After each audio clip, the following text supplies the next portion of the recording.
Americans are not feeling any better about the overall economy. Everything around you in the economy is getting worse and worse. I'm not talking about the jobs. I'm talking about the services and the products that you purchase. The restaurants you used to love. The burger that's suddenly twice as much as it used to be. The wait is longer. There's only one server for a whole section. You're paying more and getting less. And it's not just the restaurants either. It's your mechanic. It's your dentist office. It's your kid's school.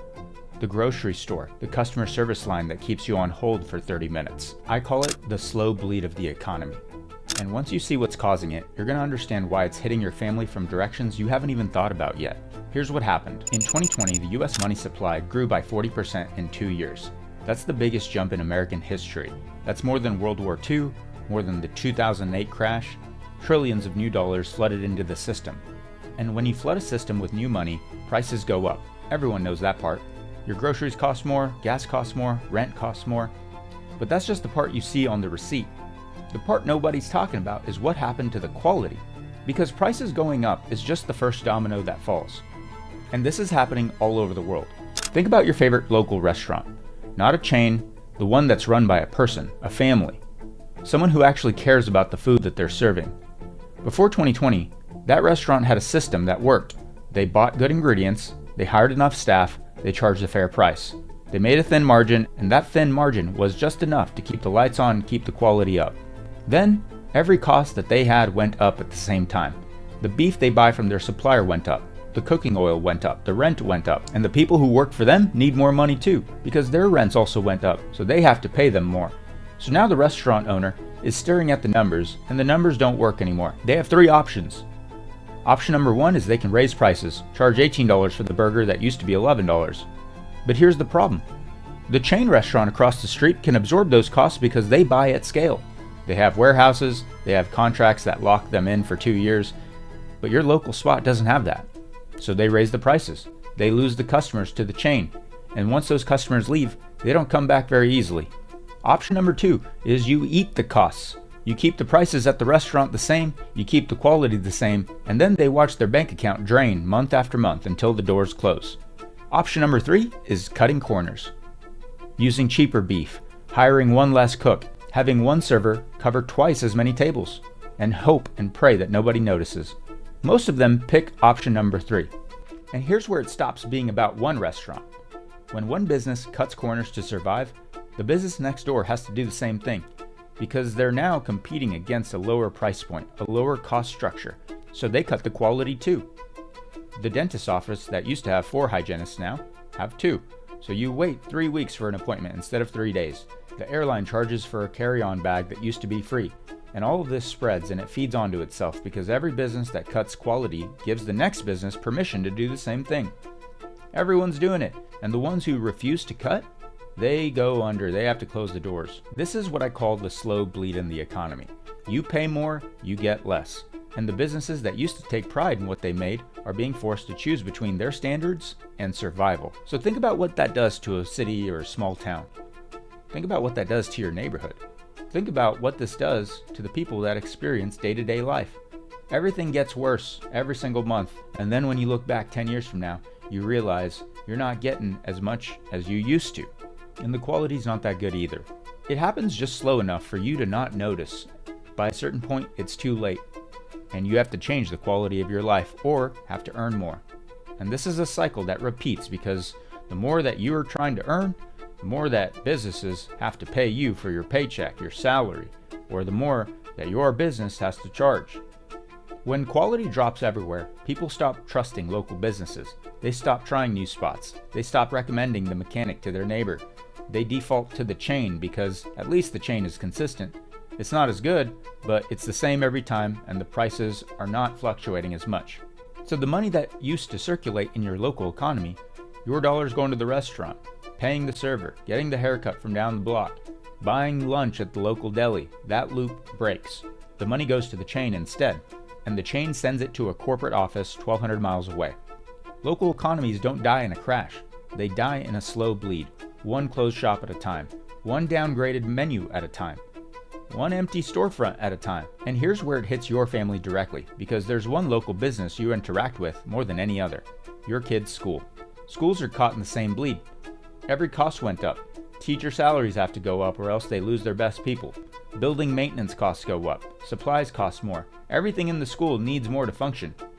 And just like the restaurant owner, someone has to pick an option. Public schools can't easily raise prices. They're funded by tax revenue, and state budgets didn't grow 40% overnight. So they're stuck with option number 3, cutting corners. Class sizes get bigger, teacher quality goes down, and the teacher who used to have time to notice that your kid was struggling now has too many faces to track. Support staff gets cut, the reading specialist, the counselor, the aide who helped kids one-on-one, all gone slowly and surely. Not because the school doesn't value them, but because those are the first things that get cut when the budget doesn't cover it. Programs get gutted, the shop class, the arts program, the elective that made your kid actually want to go to school, all cut because when the money gets tight, everything that's not a standardized test gets treated like a luxury. The buildings look the same, the name on the front is the same, but what's happening on the inside is changing because there are fewer adults per kid, less attention, less support, and less depth in the class material. So you might see the grade on the report card being the same, but what you don't see is what they're learning and the level of depth that they're learning. What you don't see is the question the teacher didn't have time to answer, the project that got assigned but never got real feedback. The moment your kid needed someone to notice them, nobody could because the system is growing thinner and thinner with its services. This is an invisible cost. The education looks the same on paper, but the substance behind it is being quietly drained, and nobody's putting that on a receipt for you to see. But the same forces that's been draining everything just meant something no one really expected. And then AI showed up. Here's what AI actually does for the slow bleed. AI doesn't fix the money printing, it doesn't bring prices back down, but what it does is something more practical than that. It gives small businesses a way to fight back without cutting quality. Think about the restaurant owner again, the one stuck behind option number 3. What if the owner could use AI to handle some of the scheduling, the inventory tracking, the supplier price comparisons, the social media, the bookkeeping, the customer follow-ups? Not perfectly, but well enough that they don't need to hire an extra person for each one of those tasks. That's one person doing the work of 3, not because they're working harder, because the tool is doing the same repetitive stuff over and over so that they can focus on the things that matter. The food, the business, the service, the thing that made people want to come back. The dentist's office can automate appointment scheduling and insurance claims so that they can bring back that third hygienist instead of drowning in paperwork. The small business owner who was just about to lose to the chain across the street just got handed a set of tools that lets them compete again. AI is the first thing in 5 years that actually pushes back against this bleed. Not by fixing the root cause, which is money printing, but by giving people on the ground a way to do more with less without sacrificing the quality that makes them worth choosing. Not by fixing the root cause, but by giving the people on the ground a way to do more with less. This is happening right now in towns across the country. Small business owners are figuring this out. Now let's think of what that means for education. Now your kid has a way to ask questions without having to bother the teacher, because the teacher is way too busy to focus on 40 different students in the classroom. All of this exists right now for free. Your kid can learn skills without having to be taught these skills by a teacher, by using AI, by using the internet, by using YouTube. Here's what this means at a larger level, and this is the part that most people haven't thought about yet. Society is splitting into 2 tracks. Track number 1, people and businesses that learn how to use AI to push back against this slow bleed. They adapt, they keep their quality up, they stay competitive. They're using skills that didn't exist just 5 years ago. Number 2, people and businesses that don't. Quality keeps dropping, costs keep rising, the slow bleed continues. They're stuck behind option number 3 forever. That gap between track number 1 and track number 2 is getting wider and wider every single month. The business owners on track 1 are going to survive and grow. The ones that are on track 2 are going to slowly close down. The kids that are on track 1 are going to enter the job market with skills, portfolios, and proof that they can actually step up to the challenge. The kids on track 2 are going to enter the workforce with a diploma from a system that everyone knows is bleeding slowly. So here's the part that matters for your family. Which track your kid is on is not being decided by the school system anymore. It's being decided by you. It's your job to help your kids learn about these new AI tools and how to use them in a productive way. That's what Starter School helps with. If you're interested in having your teenager be a part of what we're doing at Starter School, there's a link below in the comments. If you're interested in having your kid be a part of what we're doing at Starter School, there's a link below in the description. Now, this bleed doesn't stop on its own. The money isn't going to unprint itself. Politicians aren't going to miraculously start budgeting, and these costs aren't going to go back to what they were in 2019. And you might be thinking, okay, well, my kid is 13 or 14. They don't even know what they want to do yet. Great, that's the perfect starting point.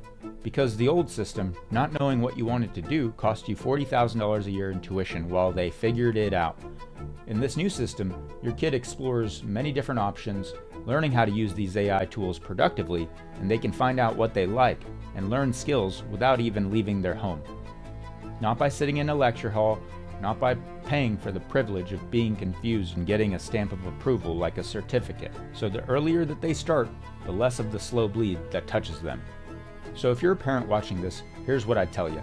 The world your kid is walking into doesn't look like the one you and I grew up in. Everything is getting thinner. Schools, businesses, and even job security. The systems that used to hold these things together are slowly bleeding out. And the people who wait for these systems to fix themselves are going to be waiting for a long, long time. But the tools that route around this are sitting right there in front of you, available, affordable, and ready for them to use. The kids who start building with AI right now are going to be so far ahead that no diploma from a drained system is going to close that gap. So don't wait for schools to catch up. Don't wait for the economy to come back to normal. Get your kid building with these new AI tools now. If this video made you think differently about the choices that your family has, you might want to consider subscribing. I make videos like this every week to help parents see what's actually happening in the economy and what to do about it. My name is Diveej Shrestha. I'm the founder CEO of StarterSchool.com, and we hope that your kids will be a part of what we're doing. I'll see you in the next video.